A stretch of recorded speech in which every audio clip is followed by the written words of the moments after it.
தேவனுக்கு மகிமை உண்டாவதாக. கர்த்தர் நல்லவர், அவர் கிருபை என்றும் உள்ளது.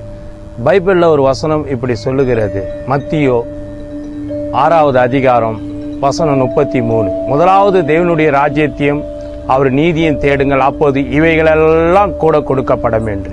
இந்த உலகத்துல மனிதர்கள், கிறிஸ்தவர்கள் அனைவரும் காலையில எழுந்து ஜபிக்கிறது கிடையாது. காலையில எழுந்தால் செல்போனை பார்க்கிறதும், காலையில எழுந்த உடனே அவங்க குடும்பத்தின் பிரச்சனையை பார்க்கிறதுல இருக்கிறோம்.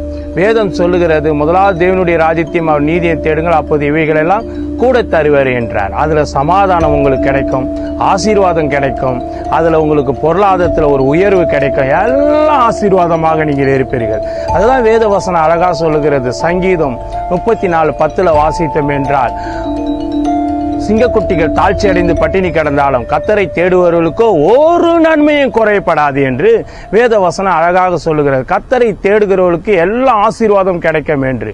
சங்கீதம் 23 வாசித்தோம் என்றால், ஜீவனுள்ள நாளெல்லாம் நன்மையும் கிருபையும் உங்களை வேகமாய் தொடரும் என்று. ஆனா மனிதனோ காலையில எழுந்து ஜபிப்பதில்லை, மனிதனோ அதிகாலையில் எழுந்து ஜபிப்பதில்லை. இன்னைக்கு இந்த செல்போன்களையும் இந்த டிவியும் மற்ற காரியங்களிலே மனுஷன் ஈடுபடுகிறான்.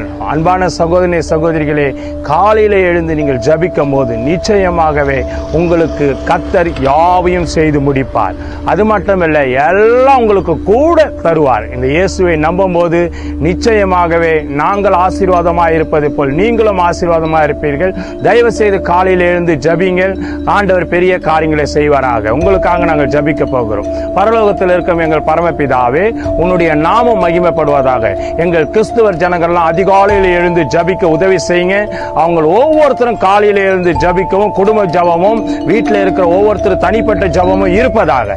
ஒவ்வொருத்தரையும் நீர் ஆசீர்வதியும். இயேசுவின் கரத்தில் ஒப்புக் கொடுக்கிறோம், ஜீவனுள்ள நல்ல பிதாவே, ஆமீன்.